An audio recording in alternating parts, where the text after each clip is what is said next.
Pada awal abad ke-20, Indonesia yang saat itu masih dikenal sebagai Hindia Belanda berada di bawah cengkeraman kolonial Belanda.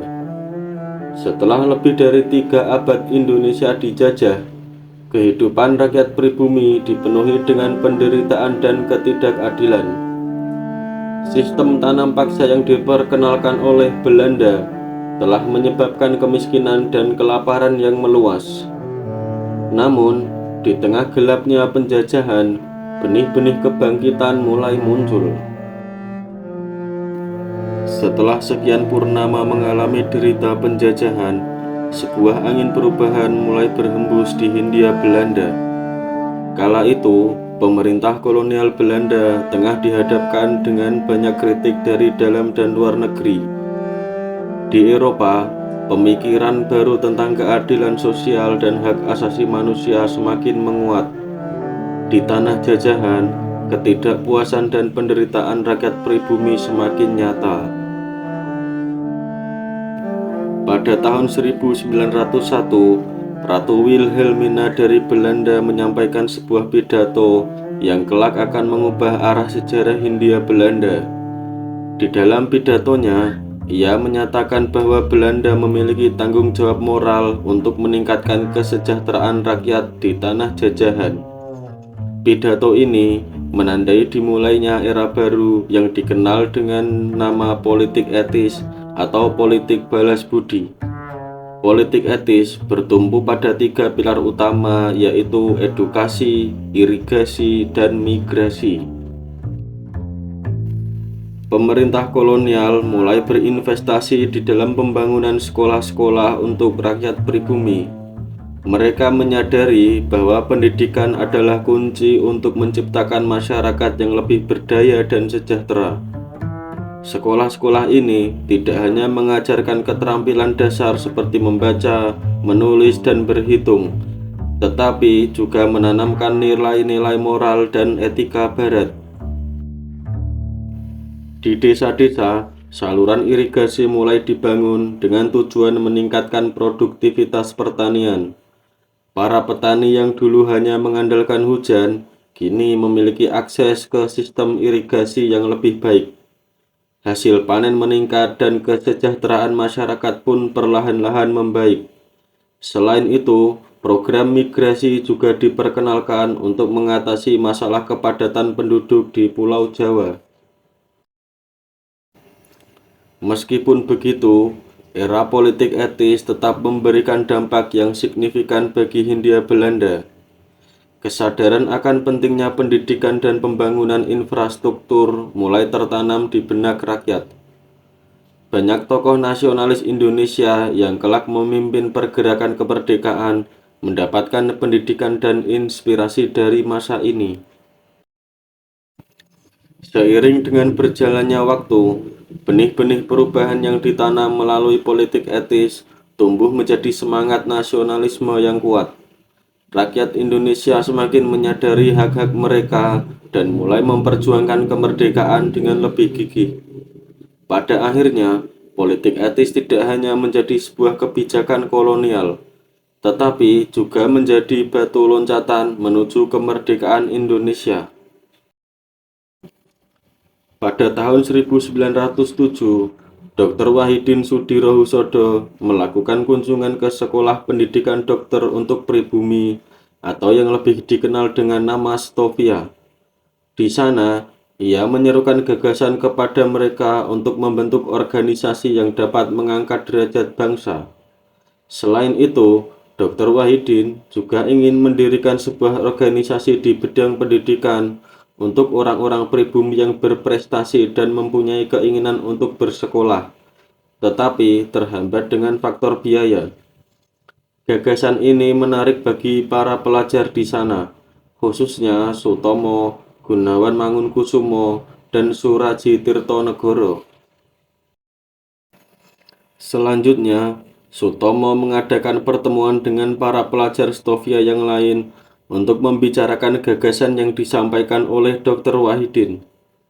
Acara berlangsung tidak resmi di ruang anatomi milik Stovia saat tidak ada jam pelajaran. Pertemuan tersebut membentuk sebuah organisasi yang diberi nama Perkumpulan Budi Utomo, sehingga Budi Utomo berdiri pada tanggal 20 Mei 1908 di Jakarta. Budi Utomo sendiri berasal dari dua bahasa Sanskerta. Budi yang berarti keterbukaan jiwa, sedangkan Utomo berarti kebajikan dan kesempurnaan. Maka, budi utomo kerap diartikan sebagai usaha bagus atau usaha mulia. Budi Utomo menjadi awal dari sebuah era nasionalisme Indonesia yang dikenal dengan nama Pergerakan Nasional. Tokoh-tokoh yang tercatat sebagai pendiri Budi Utomo ada 9 orang, yaitu Muhammad Sulaiman, Gondo Suwarno, Gunawan Mangunkusumo, Raden Ongko Projo Sudirjo, Muhammad Saleh, Raden Mas Gumbreg, dan Suwarno. Seiring perkembangan zaman, anggota Budi Utomo terus bertambah. Tokoh-tokoh penting pergerakan nasional Indonesia seperti Ki Hajar Dewantara, Cipto Mangunkusumo, Tirto Adi Suryo menjadi bagian dari organisasi tersebut.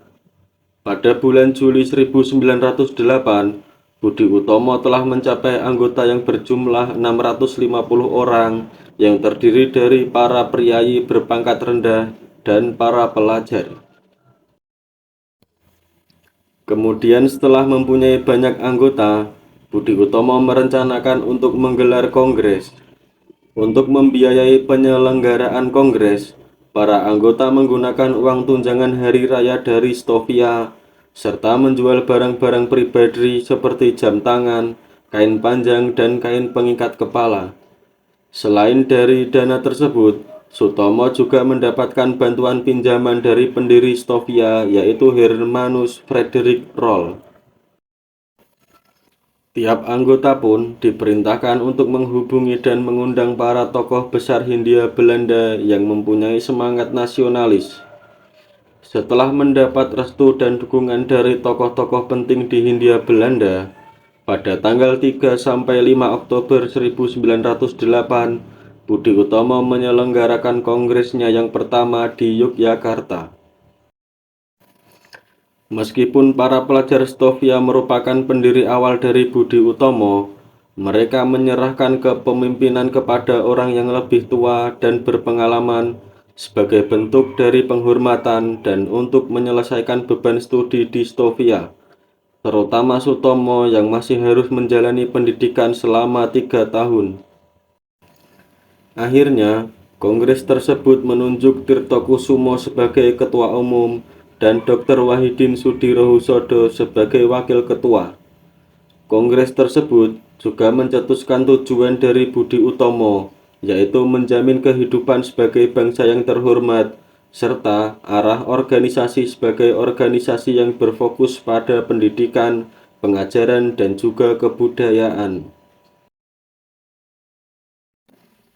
Para pelajar Stovia ditunjuk sebagai pengurus cabang Betawi dan kantor pusat juga ditetapkan berada di Yogyakarta. Hingga diadakannya kongres yang pertama ini, Budi Utomo telah memiliki 7 cabang di beberapa kota seperti Batavia, Bogor, Bandung, Magelang, Yogyakarta, Surabaya, dan Ponorogo. Hingga tahun 1909, anggota Budi Utomo telah mencapai 10.000 orang anggota. Pada saat itu, ada seorang Indo-Belanda bernama Ernest Douwesdekker. Ia merupakan orang yang sangat memperjuangkan bangsa Indonesia dengan terus terang mewujudkan kata politik ke dalam tindakan yang nyata. Maka, muncullah partai politik pertama di Hindia Belanda yang bernama Indische Party. Indische Party memang sudah dipersiapkan sejak lama oleh Douwesdekker melalui aksi persnya. Perkumpulan ini bersifat politik dan terbuka bagi semua orang Indonesia tanpa terkecuali. Karena api perubahan sedang begitu menggeloranya di dada para tokoh-tokoh perjuangan, Suwardi Suryaningrat yang kemudian dikenal dengan nama Ki Hajar Dewantara menulis sebuah artikel dengan judul Als ik Nederlander was, yang berarti seandainya saya seorang Belanda. Artikel itu dimaksudkan sebagai suatu sindiran yang sangat pedas terhadap pihak pemerintah Belanda. Dari tulisan itu pula yang membuat dirinya bersama dua rekannya yaitu Cipto Mangunkusumo dan Doos Dekker dijebloskan ke dalam penjara pemerintah Hindia Belanda. Namun, sejak saat itu, Budi Utomo tampil sebagai motor politik dalam pergerakan orang-orang pribumi. Selanjutnya, setelah Budi Utomo berdiri, muncul pergerakan-pergerakan lain dengan semangat nasionalis yang tinggi dari berbagai kalangan. Dalam hal ini, lahirnya Budi Utomo menjadi pemantik api perjuangan dari putra dan putri bangsa untuk menjadikan Indonesia negara yang merdeka dan terlepas dari belenggu kolonial.